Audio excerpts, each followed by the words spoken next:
Hi, friends. Welcome back to the Saving Bread podcast.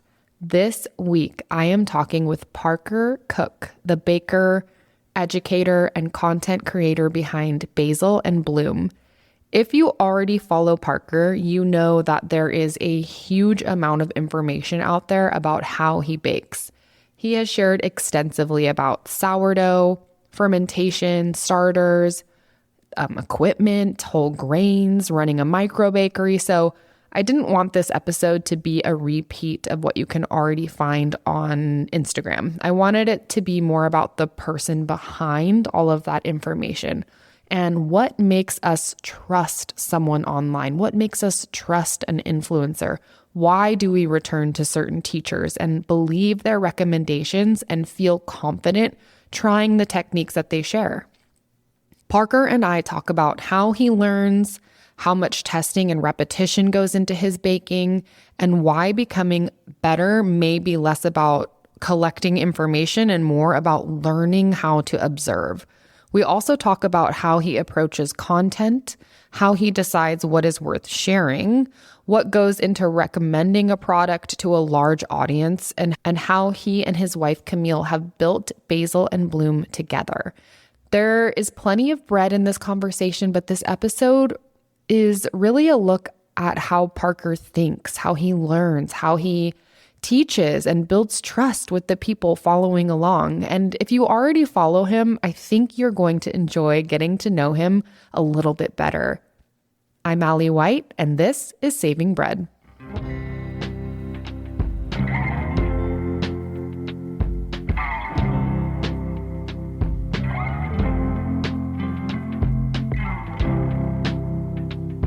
Okay, you're on your AirPods. I see that. I'm on my AirPods and my wireless pro. Okay, we're good to go. Awesome. First of all, thank you for agreeing to do this with me. I've been so nervous to ask everyone so far, hey, will you be on this new podcast? So I really appreciate your generosity with your time and your response to, come on. No, I'm super excited because I haven't done a ton of podcasts. It's not something that a lot of requests that we've had to do it just because there's not that many bread baking podcasts. But it's something that I've wanted to do. And so it's good to kind of jump in. And I have to say, when you sent over the questions, I am not a person who's going to wax poetic about bread. That's just not my active forte. And all the questions that you had pushed me out of my box so much. Camille and I were going over them last night, and I was just like, "Oh no, I'm going to sound. I hope I don't sound. I have no heart about baking because I just not at all. It's going to be fun." Yeah, when I was thinking about the questions to send you, because I really try to consider who I'm talking to and what they've already put out onto the internet and in the space, and you have so much information already available to your followers. I tried to think a little bit outside of the box to get to know you in a way that maybe you haven't shown to us just yet. So I'm glad that it did make you slightly uncomfortable because I wanted it to be something different than what you have revealed to us. So I'm excited to get into it because I actually feel like you and I have very similar views about bread. I also worry sometimes that people think I'm a little heartless and a little bit too science-based, which I am. I can be really a literal person of black and white. So getting into like, how do I feel about something can be uncomfortable. So we can explore that together for sure. Yeah, that'll be awesome. Okay, you have a huge following online. You have a huge presence online.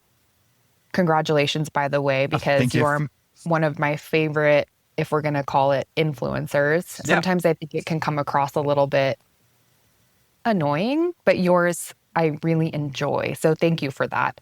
So for our listeners who don't follow you or haven't heard of you yet because they're perhaps living under a rock, go ahead and tell us your food story. Tell us how you first fell in love with food. I noticed that you wrote coming home from school, making yourself a grilled cheese sandwich, pretending you were on the Food Network and watching Good Eats, which is a show that I absolutely loved as well. So when you look back now, what do you think you were falling in love with? So that little blurb of me practicing in my own kitchen when I was younger came from my parents split when I was 12. My mom had to work full time, so I'd come home, have to fend for myself. And I was a theater kid in high school. And so very much played into when I was home alone, I'm just flipping an egg into a pan. It's just like, voila, like just entertaining myself because I kind of had to. I defend for myself and entertain myself and just exploring what was out there at the time. Because that was 2000, around that time when, Dish, like TV was coming through. You could choose your channels and the Food Network was there. It was something new, it was something exciting. And Alton Brown just clicked. I think I have a couple magnets of here from his tour that I went to. But yeah, I think I never really deeply about food until I had graduated and I kind of had to fend for myself overseas to learn how to actually fend for myself. Because my mom would come home eventually and she'd be like, okay, you've been eating microwave tortillas with shredded cheese on them. Let's get you some dinner or something. But yeah, that's kind of where it just kind of started. And it's just like, there wasn't some aha moment or anything in high school. It was just very much like I connect with what's going on the Food Network and just very much enjoyed learning and kind of just kicked it off that way. Yeah. I find that so interesting because I think life often comes around full circle, where as a child, you may not have had the wherewithal to recognize that was your calling, but then life continued to reveal this to you, that this is where you're meant to be, even though you didn't realize it at the time. It's so interesting to me, even now looking at my kids, to see what sparks their interest and wonder if that's what they will become when they're older. Yeah, it's so cool. So you then moved to Italy and learned through cookbooks, and most people think of food just like something we eat, like very literal. I lift really heavy. I've been in fitness most of my life. Sometimes I look at food as like just fuel, and I'm not super connected with it. But when you were there, I imagine that you experienced food almost like a love language from the area that you were living. What did that experience with food in that era of your life teach you? So I served a mission for a church for 2 years. That's where I was in Italy. And they just kind of send you out as a 19-year-old to just go, hey, go live here, figure it out. And it's just like, all right, we spent a couple months kind of getting a crash course in Italian and how it works. And you think you know everything. And then you get there and someone says, ciao, how are you? And you just like, I don't know what I'm doing. And also at the same time, I was required to start really shopping for myself, feeding myself. I have a very distinct memory of the first meal I made. I boiled some pasta and I just took a ball of fresh mozzarella, which I had never had any experience with because from southeastern Idaho in, when was that, 2007? Before, we had no access to specialty ingredients or anything like that. And I just threw a whole bowl of mozzarella into a hot pot of pasta and it turned into a disaster. And I was like, okay, I need to fix this. So I just went to the closest bookstore and I have, let me go grab the book really quick. I have it right here. Yeah, please. Give me just a second. And I was just like, one, I need to learn how to cook. And I'm like, I'm in a great place where I can learn how to cook. It was called Oggi Cucino Io, which means I'm cooking today. And I still have it all marked up from all of these recipes. And it's just basic, like it's like boiled potatoes, pastas, everything. But I would go through and transpose the recipe into English to learn the verbiage and everything and how to speak in Italian. And so that's where it started. And before I had left to Italy, I studied opera for a year at Idaho State University. I was a tenor one. And because I thought that's what I wanted to do with my theater background in college, realized I wasn't that great of a singer and really fell in love with cooking. And so when I came home from Italy, I was just like, I wanted to study nutrition because I had also had it in my mind that I needed to do something kind of in the medical field. I wanted some stability in my life, which I hadn't had previously since my parents had divorced and my dad was always in and out of jobs and things. So I was like, oh, maybe I'll go into nutrition, nursing, that kind of thing. Didn't really work out getting into the kind of healthcare, pre-healthcare programs after I got home from Italy and fell into nutrition. And I got into a culinary arts program, a minor of the culinary arts program, and absolutely loved it. And so it was all cooking based. I had one baking class and it was my least favorite class. I was very much wanted to be kind of that chef oriented, not the baker oriented. I liked the freedom with cooking. I didn't want to be tied down by the rules of baking. But I didn't want to be a cook. And so I studied exercise physiology with the intent to go into nursing and then with a minor in the culinary arts.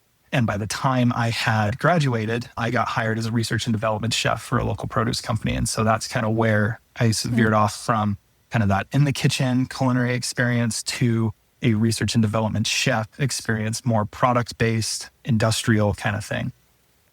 Okay, that's really interesting. How long did you have that job? I worked there for 5 years until 2019. I got hired before I graduated. We lived in Utah for a couple of years. They moved the facility back up to Idaho where we were living. And I worked on potato products where we would slice up the potatoes, put them in a little tray with some compound butter I designed, and we would vacuum seal it. They were all fresh, not pre-cooked or frozen or anything. That was the angle we were going for. And worked on that for 5 years. Very analytical, very test heavy environment where, I need to manage variables. I need to test variables and try things out. And I feel that this is leading into how I bake and how I like to teach and things. But I did that for 5 years. So we know each other casually from our WhatsApp group and chatting a little bit on Instagram. But now that I'm getting to know you a little bit better through you sharing your story, I'm realizing how much we have in common. I was a theater kid growing up. My mom worked at the opera. I went to school for food science. Like that's so cool. I was in fitness for 15 years. And I think that brain and that, I don't want to call it analytical, but maybe like trying to solve the puzzle mindset makes the perfect baker. And I just love hearing how everyone has been led up to the moment where they become a sourdough baker, because it's almost like it was written in the stars. And hearing your story, I'm hearing a lot of my own. And I lived in Idaho, very close to where you live. And so it's just so interesting. We're like passing ships in that way. Very much. It's incredible. And I liked what you said earlier, just before we move on, about being analytical about foods, like with your fitness background and things. Like I've been on a big health journey this last year where it's really my relationship with food has been put to the test. I'm down almost 80 pounds this year and really having to be analytical about my food choices and those kinds of things, and that playing into my baking and everything like that. And so. Absolutely. There's so much discipline. I mean, I've been an athlete most of my life. There's so much discipline that comes with food, training, repetition. You have to be devoted to it, and you have to have a love for it and a relationship with it that keeps you coming back. And I think that also has helped me so much in my baking, and I'm sure yours too, where you have that dedication to reps and just putting in the time and putting in the work, because essentially that's what baking is. There's not some magic that you have or I have. We don't have anything that anyone else there cannot achieve or accomplish or learn. It's that we put in the time and we put in the reps. Absolutely. Agreed. It's really that simple. So what does learning actually look like for you? Because I'm hearing that we're both analytical. We're both of that same mindset. But if someone is just looking at you and they're thinking, gosh, I wish I could make bread like that, how does that learning look for you? Like, do you run experiments? Do you take notes? Are you like obsessing over your bakes? And I'm seeing like your little tabs in this is a podcast, so people can't see it. Parker showed us a book and there's a lot of little tabs in it, and I'm assuming notes. And I know that you have a really extensive bake book and cookbook collection. So if someone's just starting out and they're like, man, how do I start to learn? Like, what does that look like for you? I think it comes down to, especially nowadays when there's so many cookbooks and so many resources, it comes down to following someone that inspires you. I'm a very iterative baker. I'm not one to be like, oh, I'm going to just create this recipe from scratch. I'll see something that I think looks cool or sounds great, and then I'll do my riff on it, and eventually it becomes something else.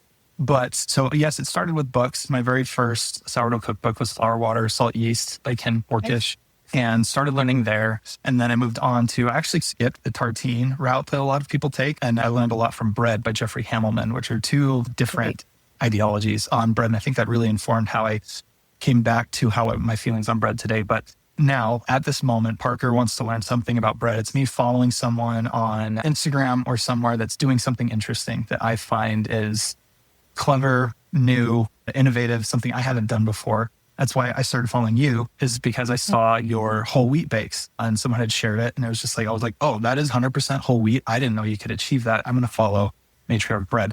And then it's trying to consume everything that person has put out and taking notes, and then being like, okay, Ali said I should try a liquid levain, even though I'm a staunch stiff starter evangelist. I haven't thought about that process. I'm going to write that down, add that to my list of tests to do, and then I test it. I do it over and over and over and over again, and side by side with my current setup. to see what the differences are. And that's just kind of one example. And that's kind of how I got to the stiff starter and my room temperature starter is I heard someone mention it. I'm like, okay, I'm going to try it. And then I test it. And I wouldn't say obsess over it because I don't really have the time these days to be obsessive, especially during farmers market season. But I'm definitely thinking about it a lot. I'm the same way. I always have something in the back of my mind that I'm thinking about and working through before I actually even go to my mixer. Mm-hmm. Can I get into that a little bit more? Because you find something that you love, you want to try it. I tend to try things exactly as it's written in the book first, and then I'm making changes so that it's my own with my own wheat or my own levain or whatever. Yeah. In a time where we can order something and it shows up at our doorstep 30 minutes later or the next day, I think sometimes people would like to try 100% whole wheat. And this is a comment that I get a lot, and I'm sure you do too. The comment is, my customers don't like it. My crumb never comes out like that. And they try it maybe once and then they never come back around. So when you're working through that process, what are you thinking about? How long should something like that take? What little changes are you making along the way? How can someone have a little bit more patience when it comes to recipe testing and development? Yeah, I think it comes down to kind of knowing yourself and your skill level as a baker, especially as someone who speaks to a lot of beginner to intermediate bakers, and just being able to explain this as a skill. There's an intuition that comes along with putting in your reps like we were talking about earlier. And I've been baking with a stiff starter directly for 2 years now. And it hasn't been up until the last 6 months that I've been comfortable like, oh, there's a new recipe I want to try. I'm going to convert it to using a stiff starter first before I make it with whatever the baker is doing. And that's how tied I am to. I need to get a foundation for whatever it is I'm testing first before I start doing all my stuff to it. And so it's like my original loaf that I sell at the farmer's market. It's a pretty simple, just kind of country loaf. It's half and half white flour, type 85 with 20% fresh milled hard red wheat. But that started as Jeffrey Hamelman's Vermont sourdough, which uses a highly hydrated starter, lots of rye. And I started with that and it's great. And then it's slowly, once I got comfortable kind of doing that, it's iterated into what it is today, 2.5 years later. And so I try to get a base for what I'm doing, try to figure out what the original person was trying to accomplish. And then once I get that, then I move on and setting that expectation for yourself that you're trying something new. It's probably not going to work out, and being okay with that. Yeah. It's probably not going to work out. Mm-hmm. That is it. It probably won't. That's generally the expectation that I have when I try a new formula, is that it's probably not going to come out the way that I am dreaming in my mind, but I can make changes to get there. But I think, and I got a little note from someone recently saying, and this is how I felt probably a couple years ago, is like, oh, just trust your intuition. It was like, I have no intuition. I have none. I have no reference points. I didn't work in a bakery. Like, I worked in a gym for 15 years. I don't know what I'm looking for. So I usually recommend that person make the same formula many, many, many times. And as you said, have a starter. You've been using the same starter for 2 years. Having a starter that they use for so long and feeding it consistently. Is that what you would recommend too? Is that what you tell the people who come to you, is just start with something simple and just over and over and over before they start branching out over into all these other places? Yeah, I definitely recommend. So it's like my classes that I have online each have a base recipe that follows you through the courses. And I want you to make that recipe as is. And I can't even quantify how many times, because it depends on the person. It's like how analytical you are. You're probably going to get more. If you're a super analytical baker, you're going to get more from 2 bakes than someone might get from 15. And so it's just do the same thing over and over again. If you feel like you need to make a change, modify one thing in that recipe and see what change happens, and try to instill in everyone that just because something didn't work out with that recipe, it's not the recipe, it's not anything, it's probably you just having not experienced about that. And I say that with as gentle as I can, that it's not the recipe, it's you, the baker, that's the problem. But you just need to do it over and over again, like you're saying. And then once you're comfortable with that, start mixing things in. I think a lot of beginners fail on their first recipe and think that, oh, I need to try something else. Then they fail again, and then they get discouraged. And what do you think is, because I have my answers, but what do you think are some of the most common failures? What do you see time and time again? Is it flat loaves, underproofed loaves? Let's quantify this for people, or give them like an idea of where to go, because let's say my loaf is shaped like a triangle and poofing out the top, right? They might not know how to fix that. So let's name 2 common problems that you see, and let's point someone in the direction of how they could fix it. Yeah, so the first things that come to mind, I think underproofing is a major issue with beginners. I think erroneously, it comes a bit from big bakery bakers teaching home bakers. It's getting better. I think there's been instilled the last 10, 15 years a fear of overproofing to the point where there's so much consistent underproofing that people are like, oh, I don't want it to overproof. And overproof is like this like dreaded thing. Oh, my dough's sticky, it's goofy. And people get so scared of overproofing that they underproof. And I've taught that underproofing is like you're like climbing up some stairs to get to a cliff point. A lot of people think that overproofing is like falling off a cliff, but it's more like a gradual kind of slope. You can be slightly, moderately, vastly overproofed. And that's one thing is like, I want you to push your bulk fermentation a little farther. And then I think the other thing is, if I had to pick another for a beginner to focus on is starter maintenance and putting more thought and effort into how your starter's maintained and not just going with the flow of, yeah, you can just pull it out of the fridge and make a loaf out of something that's been in your fridge for 5 months. And also understanding that, that you can make good bread that way, but you have so much more opportunity with a starter that's regularly refreshed because it's just so popular right now with all of the vast resources to just be like, everyone refrigerates their starter, so I'm going to refrigerate my starter. And then also not pushing back when someone like myself says, hey, keep your starter out of the fridge.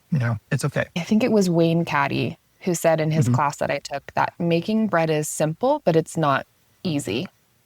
And I do feel people want things to be easy. They want to be able to just mix it and have it come out and just be done with it. I would say that sourdough is probably not for that person. I think you have to be willing to have a relationship with your dough, which sounds very romantic. And I guess it is in a way.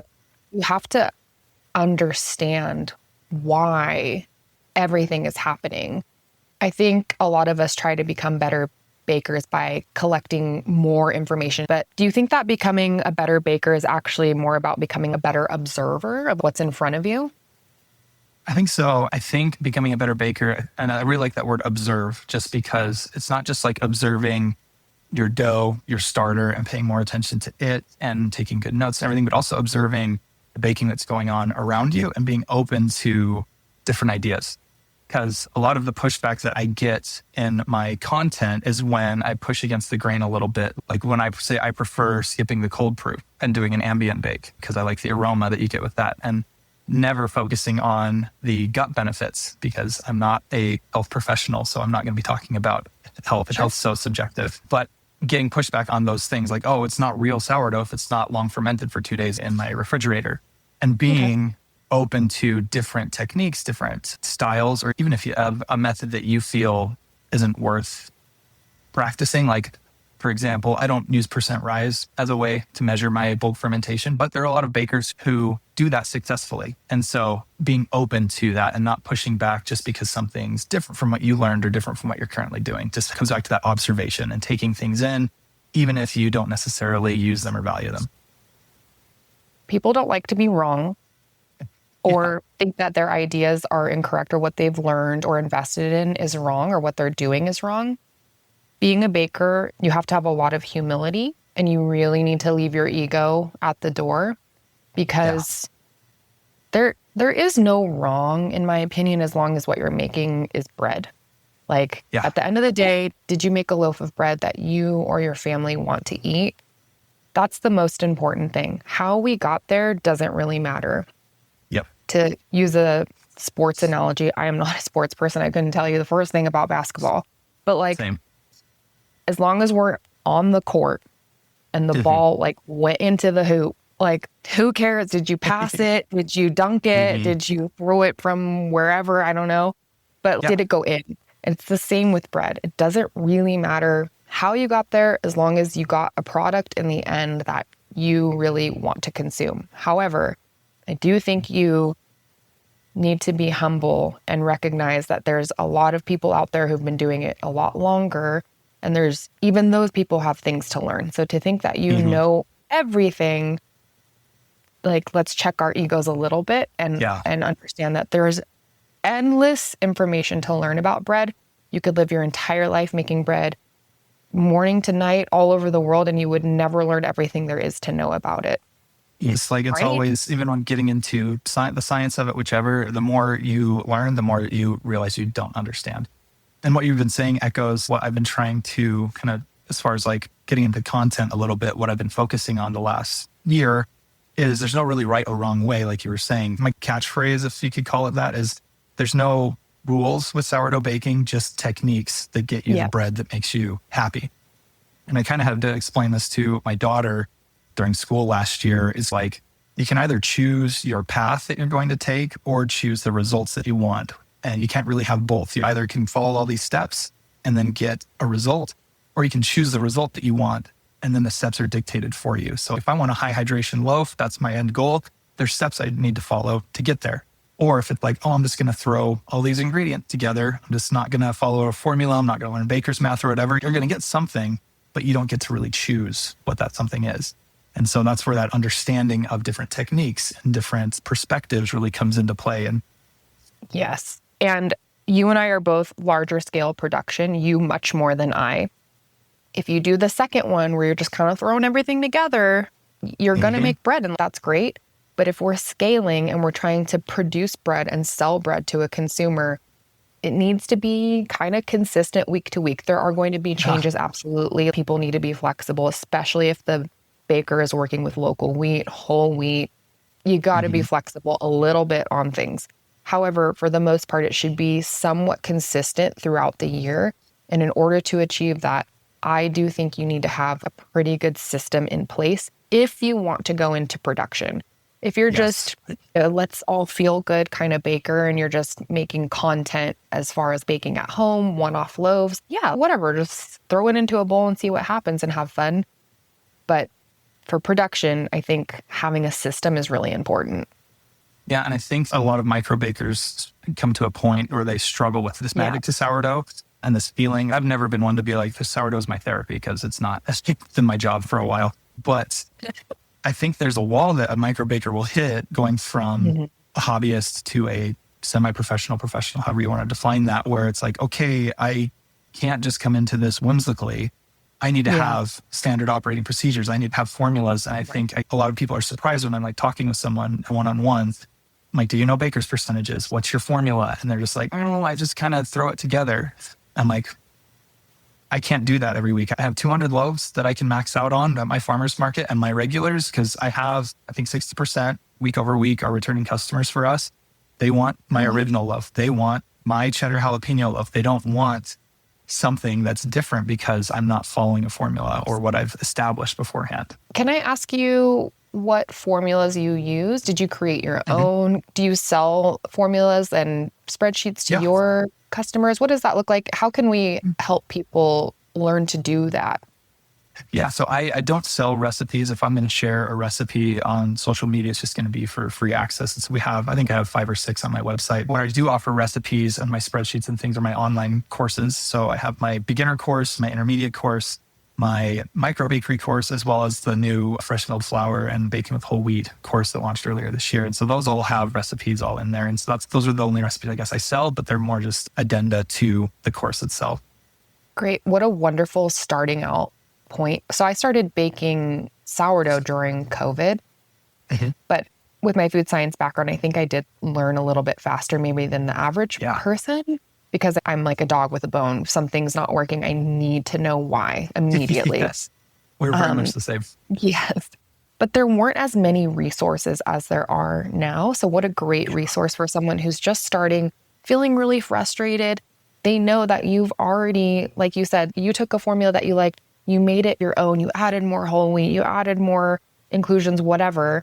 Now that baker can go to you. You've taken out some of those little awkward guessworks that happen in the beginning. And then they know they can just make that over and over until they get it right, so to speak, and not have to think too hard about what do I use? How much do I mix in? Like the process, like you've kind of done that work for them. It's so nice.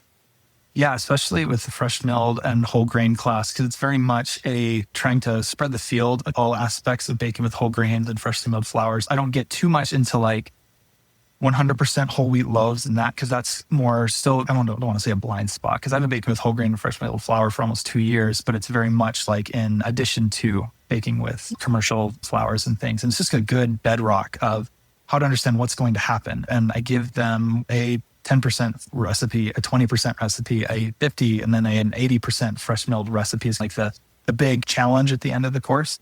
But you work your way there, so that you do what we were talking about and just step by step, learn it, change one variable here and there so you can wrap your head around the entire process. Yeah. And I love that bakers can sort of tag team together, because if someone comes to me, they often want to learn how to do what I'm doing, which is make a lot of things with a lot of fresh wheat. Yes. And they're not ready for that. So I need to send them somewhere else to learn I can help people with the basics, but if they want to do what I'm doing, you have to put in the reps, so to speak. So it's nice to have resources like you, like Maurizio, sending them to a class at SFBI, like just get in the reps and then go to a class with Grayson or fly out to wherever and take a whole grain course. I don't know. But it's nice to have people who offer different things, because I think we all work together to help bakers like learn and grow. So it's a big philosophy that Camila and I have about content, and also with our local farmers market and things. There's room for everybody. There's only one you. And when it comes to content creation or how that is, you're the only person who's going to be able to explain something the way that you do. And so I think everybody just kind of complements someone. If I can't explain it in a way that someone enjoys, I can push them to a different content creator. If someone wants more in-depth knowledge about whole grains, I can steer them your way, that kind of thing. Our whole philosophy with content creation, entrepreneurship is the market's going to speak. If you can present something unique and in a way that's just yours, there's room for you here. Yeah, absolutely. So let's just touch on freshly milled flour a little bit, and then we'll move on to, I want to talk to you a little bit more about your influencer lifestyle. But okay, if someone is, let's say, maybe we have different ideas about this, but let's say someone's starting to work with freshly milled flour. What's one thing you might be looking for that they could look for if they're swapping out to 20% or 50% freshly milled flour? What can they notice in their dough, some differences? So the first thing and the big foundation with my online course that I did was kind of distinguishing between flour that you mill yourself with like a tabletop mill compared to commercially available freshly milled flour, and the differences you might need to expect from those. Because it's like, I love my Como Classic, but it can only do so much with stones that are this big compared to a 28-inch millstone. And so understanding that a 100% freshly milled loaf from that flour might not behave like the loaves that you see from bakers who are using commercially milled flour. And that's one thing that I like to instill firstly is like, it might not function the same. You might need to temper your expectations for being able to dive into 100% freshly milled flour if that's your goal. But as far as just adding small percentages, I always recommend people 5 to 15%. If you just got a mill, you got some hard red spring wheat, mill it up and swap out your flour for like 5 to 15%, whatever you want to do. And then take notes of what you feel, how it tastes, the aromas. Because I feel in my experience, that 15, maybe even 20% range, your fermentation isn't going to change dramatically. It's not going to be like a rocket ship going like if you were 50% or more. Right. And so it's a good kind of starting percentage range to begin with a freshly milled flour. It's going to affect the flavor of your loaf enough that it's noticeable, but it's also not going to make things so unwieldy that you get discouraged the first time that you add some freshly milled flour to your dough. I hope everyone is hearing the confidence in your voice, and I want to touch on that in a second too. But let's just shout out a few places in your region. Tell us where you're located and where you could get and source some fresh flour, some whole grains. Where are you looking for that? Yeah, so I'm in southeastern Idaho Falls area, and there's lots of farms around where I am, but not a lot of grain getting grown, or if it is, it's getting shipped out somewhere else. Got it. But they're starting to pop up. It was just that someone else just announced last night that they got a big mill, and they're going to be like 8 minutes away from the bakery, which is the closest it's going to be. So that's exciting. I'm excited for that. But I say right now, at this moment, if I were wanting to get some grain, Grand Teton Ancient Grains is about 20 minutes north from us. They have a great organic program. They have lots of different varieties. They got Eucor Rojo. They focus mostly on einkorn, which is where I first kind of dipped my toes into einkorn. And then We also have Hillside Grain, which is a stone mill. They're farther away from us. They're in Mountain View, which is about 4-hour drive from us. Yeah. And so I haven't been able to utilize them as much as I wanted to. We're making a trip to Boise here at the end of the month, and I want to stop by and get a couple bags. I get most of my grain from Palouse brand, who's in Oregon. They have some farms in northern Idaho, but we have a great relationship. And then I get most of my base flours from Central Milling because they're only a 2-hour drive from us. So I can go pick it up and get everything I need. And so try to get as much organic as I can. I had to make the decision of, do I want something more hyper local or do I want something organic? And so I found Palouse isn't hyper local to us. They're local enough and they're not organic, but they're just about there. They do everything else that they need to. It's extremely clean grain and they do a fantastic job. It's just not quite organic yet. And so I'd rather get as local to me as I can if I had to choose between that and organic. That's a lot of reason why people ask. I started with my journey, I guess. We opened a pizza trailer, which we didn't really touch on in 2022. And everyone was like, oh, are you importing 00 flour? Are you using Caputo? I'm like, no, I'm using ABC Plus from Central Milling because it's grown in my backyard and I can make fantastic pizza with it. And so that's where my focus has been. But it's starting to pop up. It's starting to grow in southeastern Idaho as far as the farms, the mills, and it's really exciting to look forward to. Isn't it so interesting when people want to know if you're importing your flour and somehow that's better than using what's local? Right? Yeah, it's so interesting. Yeah, when I go get pizza, I often ask where they're getting their flour, and it's usually Caputo imported, and they're very proud of that, and that's what they like to use, and that's great. But what an interesting story to tell your customer and through your product to say, no, this flour grew in our backyard, literally, right around the corner. I think that is a really strong identity as a baker. So just real quick, are you using any einkorn since it's growing near you, or do you stay away from it? Because einkorn can be a scary one. It was part of our original loaf last year, but then this year I developed a sprouted einkorn loaf that I wanted to feature as a special, which we're doing for the first time this month. So hopefully I'm making it for the first time for the market this week. But so I took it out of the original loaf because now I have an einkorn-centric loaf. But our English muffins are 50% einkorn. But that's a bit of a different process than your typical loaf. It's a gooey dough. It's just sticky and I roll it into a ball. I don't have to shape it. I don't need to worry about structure as much. And so I've built that safeguard into that recipe. So I don't have to deal with einkorns. What's the word I'm trying to say? Nuances. That's a perfect word. Yes. It's a fun one. It'll humble you real quick, that einkorn. If you want to dive into 100% einkorn loaf, the first thing I tell them, I'm like, either you got to add half as much water as you're used to, or get out of 10 because it's going to behave like rye. I just made a new einkorn formula that is a total side note, and whether we cut this out or not, that's fine. But it's 30% einkorn scald. I saw that. And I'm going to add toasted einkorn to it. So I'll send you my formulas so you can try them if you'd like. Oh, no, it sounds delicious. I do a scalded corzan at the moment, and it's a similar, about 30%. And it was our most popular loaf at the moment. It's so good. Oh, man. So good. Okay. So let's back up a little bit. Okay. You spend a lot of time helping beginners. This is a question that I'm excited to ask you. What do you think that beginner bakers still have that experienced bakers sometimes lose? I thought about this question a lot last night when I was going over them with my wife. And I think we kind of touched on it earlier. I feel like beginner bakers are more open-minded to different techniques. I feel like that's been a through line about this whole conversation is being open to the different ways that sourdough can be made. And not even just like sourdough, but even being open to just different avenues for bread in general. I feel like if I'm talking with a beginner, someone who's been baking for less than a year, really wants to learn more, I can say, oh, would you be willing to move away from the aliquot to try something different? Would you be willing to move away from the percent rice to try something different? Have you tried the aliquot and that thing?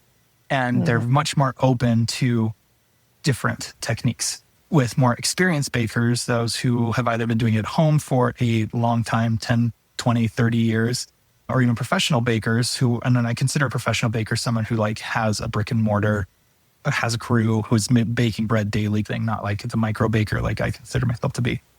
More often than not, they are very tied into their process, their thing, because like we mentioned earlier too, when you're in that situation, it needs to be a system that works. Yeah. So I find that beginners are more open and more willing to explore compared to more experienced bakers. And I agree with you. Sometimes I do feel like the new baker feels like they're just bad at it. So when someone says like, I'm bad at baking or I'm terrible at sourdough, I just don't get it. What do you think is really going on? What do you think they're really trying to say? Could be a couple different things. Someone sends me a comment or a message. It's like, I'm terrible at sourdough. It's like, well, are you asking for help? Are you asking for permission to quit from me? If you've been following for a while, which is okay. If you don't want to bake sourdough and it's too much of a process and it's too much maintenance, whatever, that's perfectly fine. It's popular. Everybody wants to partake, but it might not be for you. And I get a couple of those every once in a while. It's just like, I've been trying this for a while and it's just not working out. I'm not really happy, not in like the finding joy thing, but I'm just like, I'm down on myself. I'm like, well, you could just make yeasted bread and you can long ferment it too. And it'll be just as good without as much work or hassle. And so I kind of think like someone says I'm terrible. It's like, okay, well, I can help you. I'd love to help you. Or do you need that push in a different direction? That's really interesting, Parker. I had my thoughts of what you might say, but I actually think your response is much more interesting as what I was thinking is sometimes people just need permission to say, this is not for me. Yeah. And it's not popular to think that way because you can feel like you're giving up and maybe you invested into equipment and things. And I see a lot of this with bakers who want to sell their bread and then realize it's either they can't do it physically, mentally, time-wise or anything, or they just lose it or they don't find success. They don't find a market. And it's okay. You tried something new, you did it, and you found out maybe it's not for me. And it's okay to feel that way. Absolutely. The older we get, sometimes I feel people forget or they become fearful of taking risks and trying new things and putting it all out there. Sometimes it doesn't work out. I've certainly been in those situations where I put it all out there and it was like, oh, well, that was not for me, and that's okay. I tried it and I learned that wasn't for me. But if they're saying I'm bad at sourdough and I need help, how great that they have you. You've built such an incredible online community. And I don't think people stay just because of your incredible recipes and content, which again is fantastic. I think people actually trust you. They trust what you have to say. They trust the words coming out of your mouth. You have this very calming yet confident energy that I really enjoy. Why do you think people trust you? I think it comes down to like decisions that we made early on in Basil Bloom's content life. I've been posting at least once every day for 3 years now. And it was this decision that Camille and I made that we were just going to try and be as authentic as we could. And that means so many different things in social media. And like, what does authenticity actually mean? And I'm going to make content that I would want to watch that would have helped me where I was at in my beginner journey as far as baking or my intermediate journey or whatever space I'm in. I think about the content creators that I've been attached to the last decade plus, and I've had those moments where I was disappointed by a content creator where it's like, oh, you kind of sold out. You're selling this thing that you've never done before. Like, oh, what's with that? I dread making any single follower feel that way about a recommendation I do or a technique that I recommend when I try. And so it's just very much like focusing on who I am, making content that I would want to see and doing it in a way that's not going to exclude anybody. How interesting. And my next question to you was about how you built that following and how you think about your customer. I worked for a company, I won't say who, but when I was working there, we had an imaginary customer and she had a name or they had a name. At the time it was a woman, but since then I know that they have developed other persona customers, male, female, non-binary. And I have a very clear vision of my customer. I know who they are.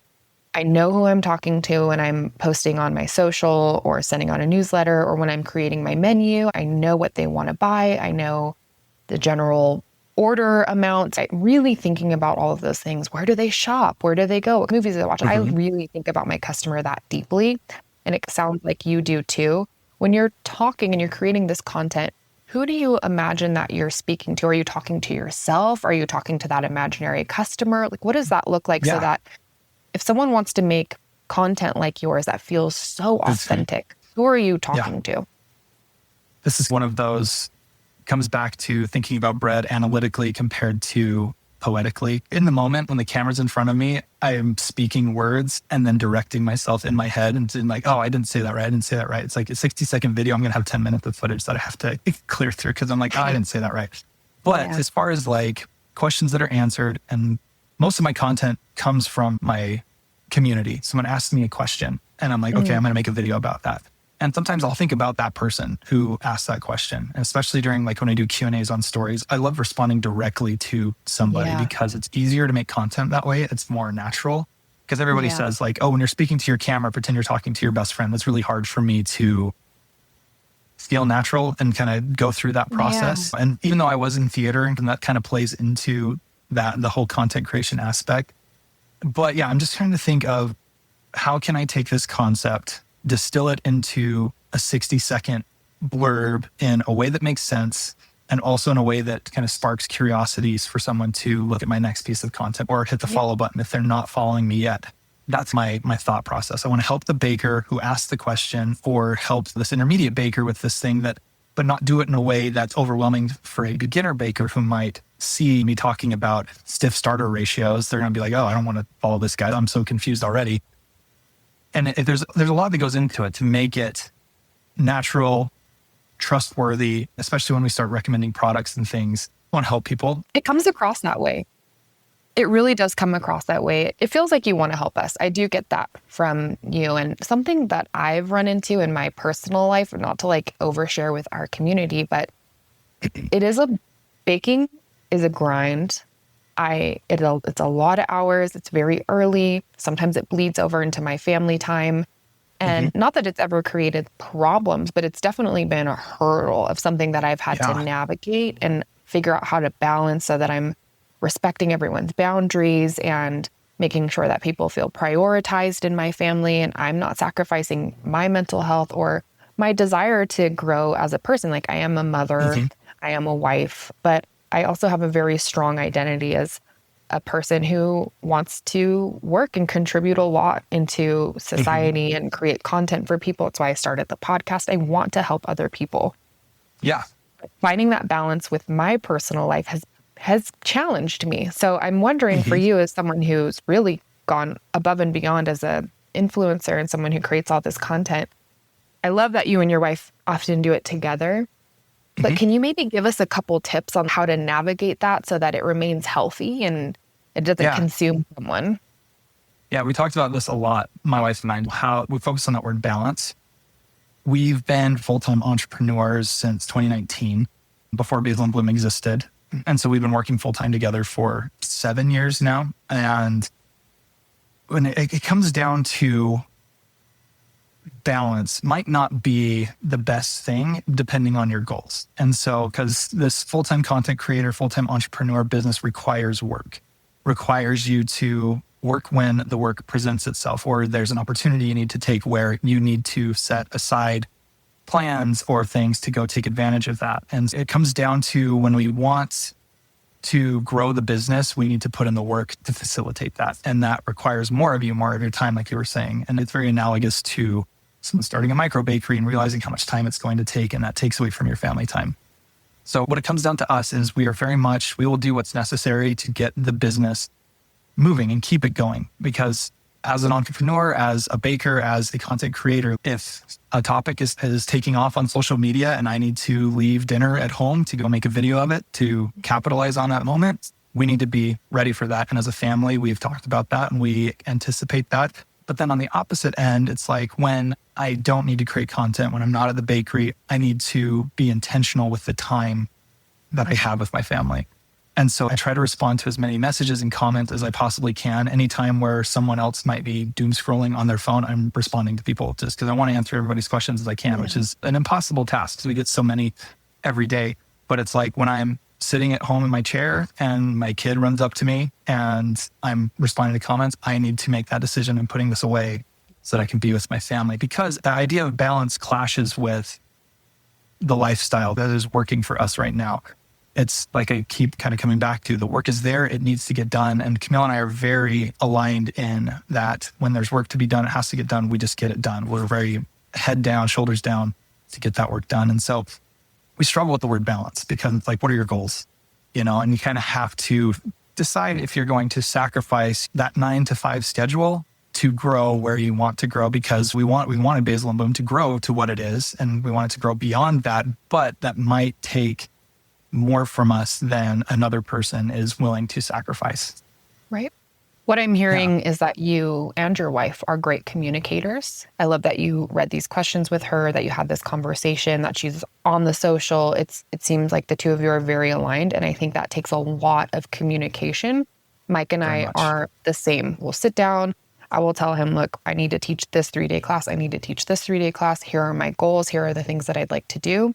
Here's where I need you to maybe pick up some more. Sorry, like, so sorry, LOL, LOL. You're going to have to watch the kids for 4 days while I go teach this course. And like, I'll tag it on the other end with like, right now I'm in Tahoe with the kids for 5 days, and like you get not that it's a break, right? Because he's still at home working, doing all things, but it's a balance. And how can we chit chat with each other constantly to make sure that no one's feeling taken advantage of, no one's feeling resentful, so that we can have this life where we get to essentially mostly work from home and be present in our family, for our family in a different way, right? Yes, I really love that you talked about, you said balance, but it's a balance that works for your situation. Yes. And that's going to be different for everybody. And I think a lot of microbakers, particularly moms, can struggle with that idea of balance. And it's like, okay, I'm taking time away from my kids, I'm taking time away from my family. And it's like, I'm not a mother, so I can't speak to like how a mother feels, but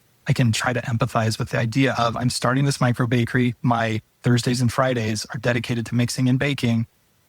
That was time I'm spending with my kids, but you're building something for your family at the same time. And I think that's a realization that a lot of people have to come to. I was raised by, I'll tell this tiny little bit, and then I'm taking so much of your time, so I'll hop to the last few questions. But I was raised by my mom, single mom, and she worked many, many jobs to provide for us. And I respected that so much as a young child, seeing her work so hard. And I love that my girls proudly tell other people, everyone that will listen, that I make bread, or ask me to bring bread to share with their teachers, or whatever. I love that. And I love that on bake day, if they're home from school, they help me bag up the bread and put it on the porch. And it's just, it's so cool.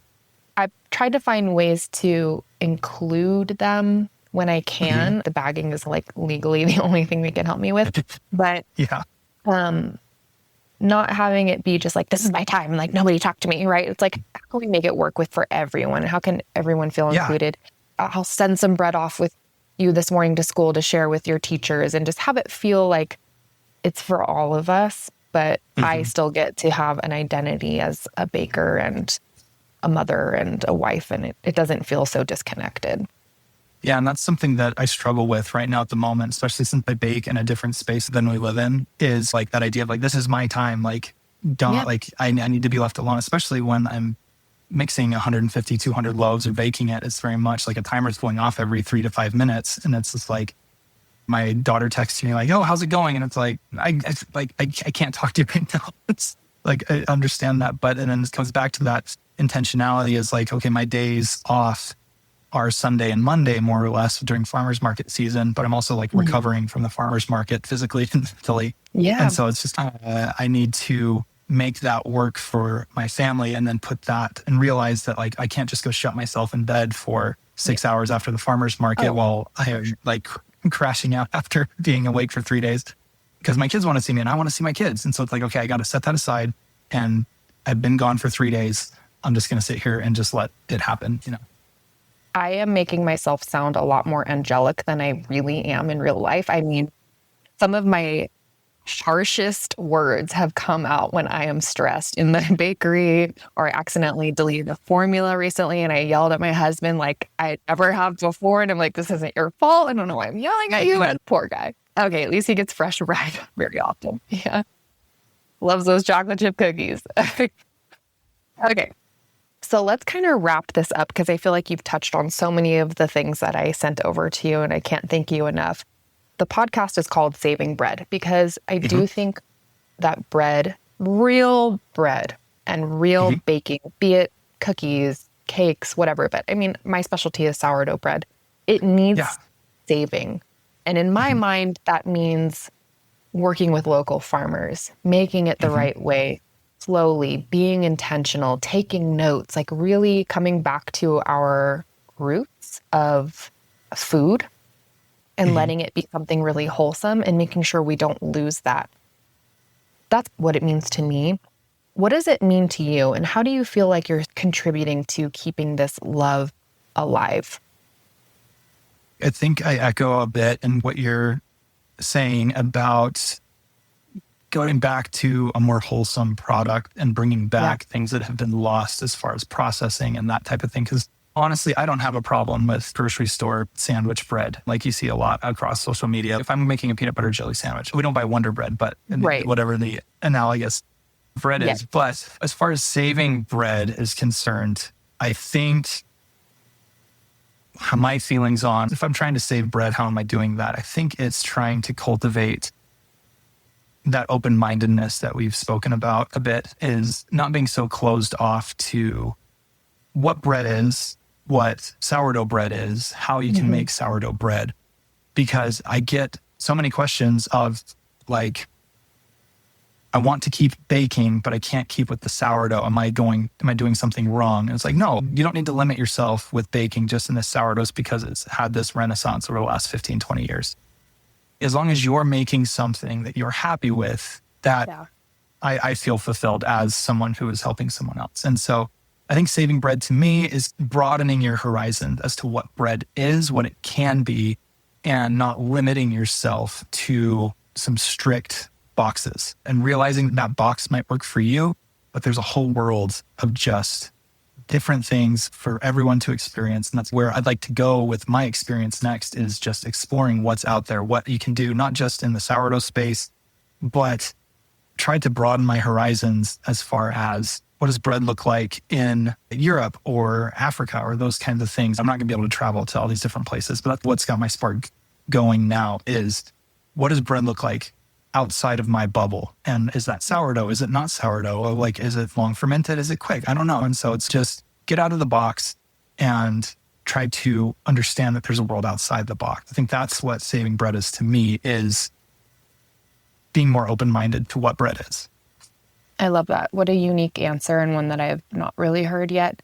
And I keep echoing the same theme, but you and I are similar in this way where, well, at least what I hear you saying is that you're very analytical about the way that you make bread, but you're also a bit of a dreamer of like, how big can I go? How can I think about this? Where can I explore? What is that person doing over there? And what's that person doing over there? And imagining like all the different ways it can be done. And I'm similar. I don't want to close myself off. I like to dream bigger and think that anything is possible. And I feel like a lot of that from you, and you've really just accomplished so much. I'm like, congratulations on your following, everything that you've done. How can our listeners support you? For those who aren't already following you, what do you offer? Where can they find you? Where can they buy your bread? If you're not following any of our socials, we are Eat Basil and Bloom. Instagram, TikTok, Facebook are our main platforms at the moment. I'm cross-posting into YouTube. I haven't done anything dedicated for YouTube yet. It's been a goal for 2 years, but haven't had the time or energy to do long form content. That's a goal for me this year. But so you can follow us there. If you're not, you can find my online courses if you're looking for some more kind of focused direction as far as sourdough. And you can find those at like our link in bio. We have everything there. As far as like direct support, we've veered over the last like year and a half into product recommendations. If I share a product that you vibe with, click the affiliate link. That's a main source of revenue that allows Basil and Bloom to keep going like it is as our affiliate sales. We work really hard to test if it's a new product I haven't used, testing it extensively, because I'm not going to recommend something that doesn't work. And it's just something that I always use. And so if you like the bread bags I use, when I share that link, click the link. That goes far above and beyond for helping us. If you're looking for some of our sourdough bread, we sell at the Idaho Falls Farmers Market every Saturday. It starts at 9, ends at 2, and we are there most Saturdays for the rest of the summer through October. And so we'll be there, and I'll be posting about it all along the way. So great. Those are all great ways that we can all be involved in what you're doing and cheer you on from afar, which I definitely am doing. I'm like, thank you so much. We're doing the same. It's been so cool seeing Matriarch grow from your baking business. And then as you've branched out from sharing more online and doing Q&As and things, and then now to the podcast, it's been so cool seeing you kind of blossom out into what you've become over the last, even just 6 months. You've done so much awesome work. And we've just really admired your drive and not just your bread, but like your drive. And I remember you mentioning in the WhatsApp group, like, oh, I want to start a podcast. And then you're here, you've done it. And it's just so inspiring and so cool to see. Yeah. Sometimes you just got to go for it. What's the worst that could happen? It's like with baking. Like it'll either work out or it won't. It's not going to change much else. Hopefully it tastes good.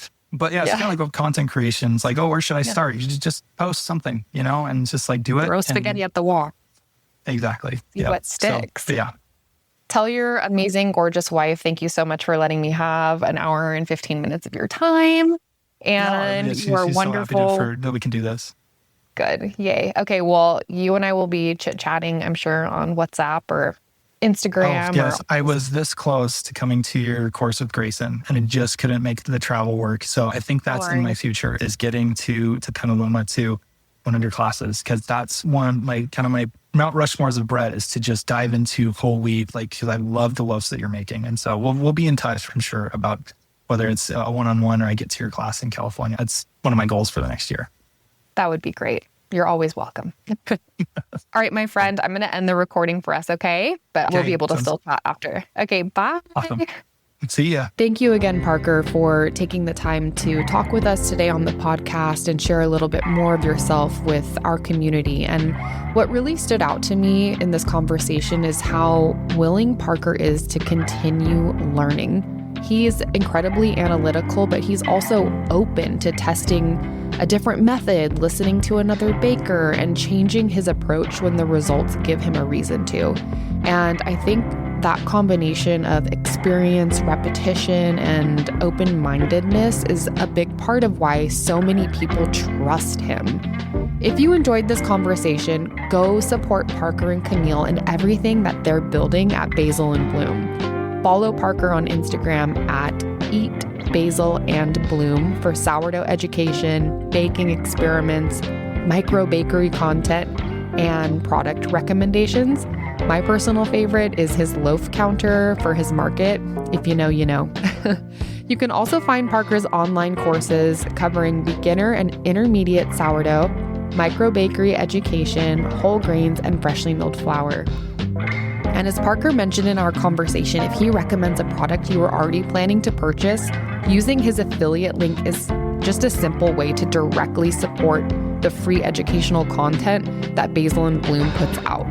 Parker, thank you so much for spending this time with me, for letting us get to know you, for sharing your heart with us, sharing your story. I really enjoyed that conversation. And thank you to all of you for listening to the Saving Bread podcast. If you have been enjoying the podcast, if you could go onto Spotify or Apple Podcasts and just leave us a review, it really, really helps out the podcast.